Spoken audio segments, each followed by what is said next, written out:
In the year she touched the wall, she was 9 years old. Now, she's almost 90. Some might say she has lived an entire life, not a bad one at that. She lies there and wonders, why has it passed? I'm still here. I can still breathe, still think, though I can no longer walk. Her grandchildren believe she's unaware of the recurrence. But how could she not know when she feels every cell in her body? She senses the cells dividing where they shouldn't. Healthy cells have a mission to build tissue, transport oxygen, or defend the body against threats. But the purpose of malignant cells is clear: to kill. Slowly or quickly, the end is certain. Malignant cells are once again multiplying in the hip joint. Chandrasarcoma. The 5-year survival rate after successful chemotherapy is only 9%. 9%, such a small number. Anya was brought to Jerusalem not to live, but to visit. Her aunt had moved a year earlier and, when the flood of immigrants poured out of the crumbling Union, urged Anya's mother to take advantage of the repatriation program and join her. Why? Anya heard her aunt's voice on the other end of the line when her mother pulled the phone away as if the voice hurt her, scratching her ear. Everyone is going. Don't you want to live in a normal world? Don't you want to give your child a chance to grow up? Anya looked at her skinny knees. Now, who was she? Her mother agreed to visit, to take a look. Anya touched the wall at sunset. People slipped notes between the stones, pressed their foreheads to the wall, and whispered something. Prayers, her mother said. The wall is called the Wailing Wall because it's all that remains of the great Jewish temple. Generations of Jews mourn its loss, but their texts say that the divine presence never leaves this wall, and that one can always find support here. I don't need help. Anya thought, we're doing just fine. Right. She turned to her mother, and a beam of sunset light illuminated her mother's hair, forming a halo around her head. Anya watched, mesmerized by the golden glow. Everything seemed to glow. The wall, the distant structures, the silhouettes of people, dark, light, and colorful. Every stone suddenly sang a quiet song in an unknown tongue. Anya placed her hand on the wall. I don't need help, she thought, but I want to say thank you. It feels so good here. The stones quivered. Anya closed her eyes. Her mouth filled with sweetness. The ground slipped from under her feet. The vibration of the stone under her hand grew stronger. She felt no fear. Anya thought that if everything around her was music, then she was a note, taking its place on the line. She sounded in unison with an ancient song in an unknown language, though she couldn't comprehend what the song was about. Morphine is a one-way ticket out of here. They thought she couldn't hear their hushed conversations in the next room, but lately, the boundaries between her body and the world had all but vanished. Her consciousness flowed effortlessly through closed doors and even the walls of the house. She knew, for instance, that the cherry tree in the yard was already covered in tight buds, soon to bloom in a snowy blanket of blossoms. She knew that just days ago, an old birch tree had been cut down in the children's playground. She listened to the whispers of her grandchildren. She lay immobile on her bed. Yes, but the doctor thinks she's suffering, and their creed is that no one should experience pain in their final moments. A sharp intake of breath. Why do they think she's suffering? She's asleep right now. I saw her. The creak of a door, a quick glance across her face, her wrinkled neck, the hands resting on top of the blanket, and the still legs. It tickled. She wanted to shout that she wasn't suffering. She didn't need help. She drifted away, swept up in the scent of bougainvillea and almonds, in the aromas of roasting meat and a pea dish, so much that she upset her aunt with a single word, trash, and now, 80 years later, she felt unbearable shame for hurting the aunt who genuinely loved falafel and wanted to share it with her. She drifted into the golden sunset over rooftops, and as the light reflected off the vast golden dome, she soared above the ancient city, which sang a song, and she was the most vital note in its melody. I don't need help, and I don't need morphine, she wanted to say, but all she could manage was a slight smile. Her mother didn't stay in Israel. I'm Kolosova, and Anya will be Kolosova too, even though she has Jewish blood in her. Her mother smirked, and who doesn't? I'm not about to grovel for paperwork, bowing down to your offices, and then start all over again in a foreign country. No way.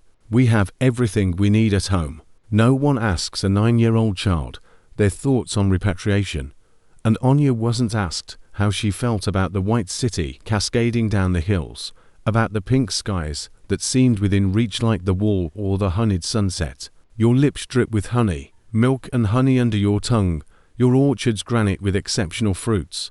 Where does it come from? During the return journey, traveling for a long time, first by ferry from Haifa to Athens, then 3 days by train through Bulgaria, Anya gazed at the tips of her fingers. Pink, they seemed to glow. She imagined the music within her, and a mysterious voice drawn out and sweetly singing of pomegranate orchards and the golden sunset light. Back home, Anya built a wall out of cardboard and clay. What is that? A little house?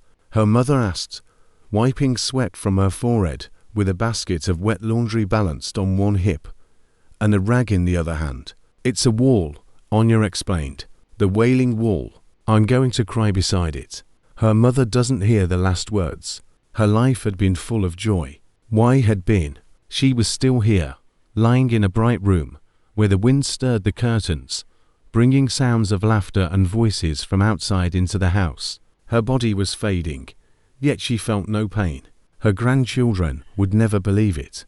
Her body was dry and nearly immobile, seemingly embodying death's victory over life. Deformed joints, spasming hands, a back ravaged by bed sores. The nurse grimaced as she tended to the wounds, deep creases around her mouth, as though part of her face had been paralyzed. She could no longer speak, only her tongue moved slightly. But there was no pain, only the scent of bougainvillea and almonds. She closed her eyes, and an otherworldly sunset light washed over her lids. Milk and honey under your tongue. She moved her tongue, tasting sweetness. She smiled. Anya played in Jerusalem. She longed to return, not by plane or the long route through Athens and Haifa.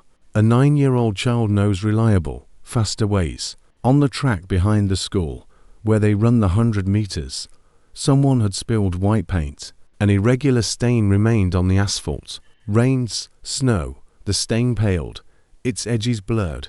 But Anya knew it was a portal. She told no one, but was certain, if she stood on the spot at the right moment of the right day, closed her eyes, clenched her fists, and wished very hard, she would find herself in the white city, cascading down the hills, running through its labyrinths, whirling past stalls with spices and earthenware bowls, touching the rough skins of pomegranates, sipping tea from slender glasses, savoring the scent of falafel, listening to the sounds.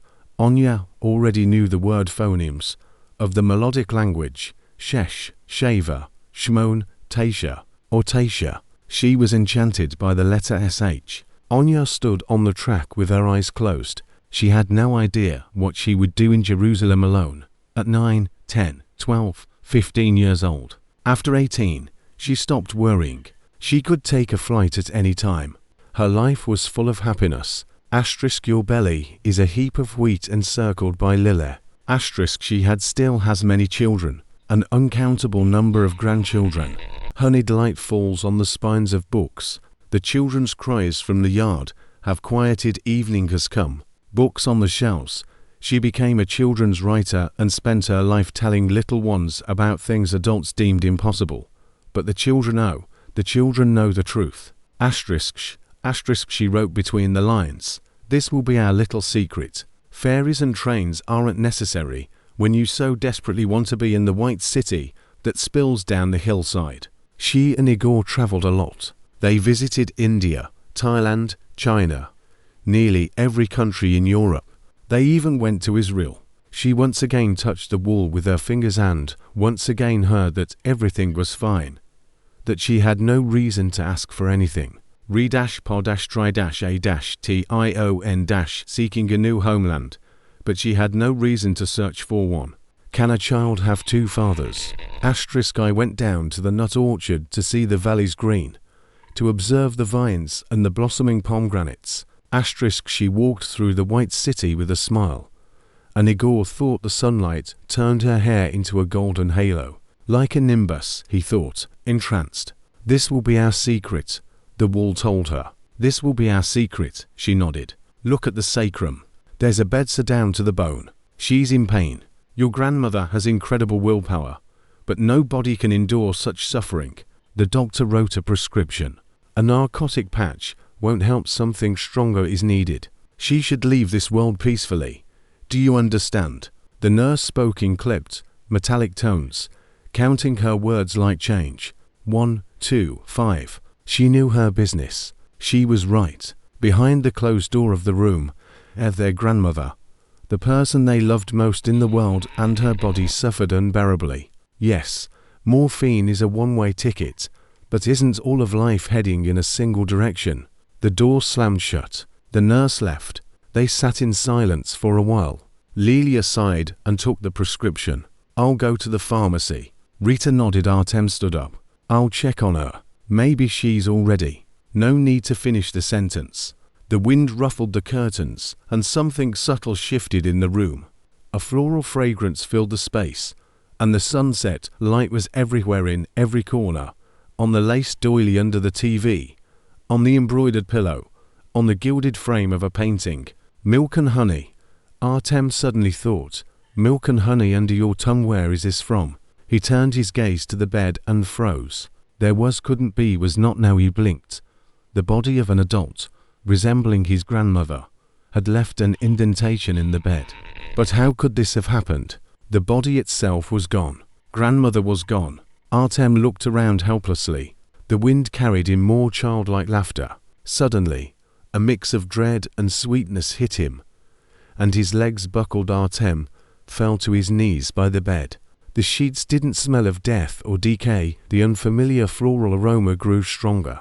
That's the scent of blooming almonds, Artem remembered. She raced through the white city, cascading down the hills, and laughed, her essence flowing with it, surging upward and then descending, capable of slipping into any space, becoming any scent or any sound. She soared to the peach clouds, then became darkness in the crevices between the golden stones of the wall, feeling the touch of fingers, adult, child, hers and others, across all times. She returned, never to leave again, because before death, there's no need for fairies and trains. No, before what's beyond death, what's greater than death.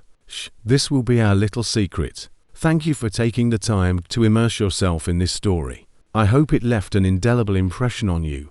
Please like this video and subscribe to the channel. There are many captivating tales ahead.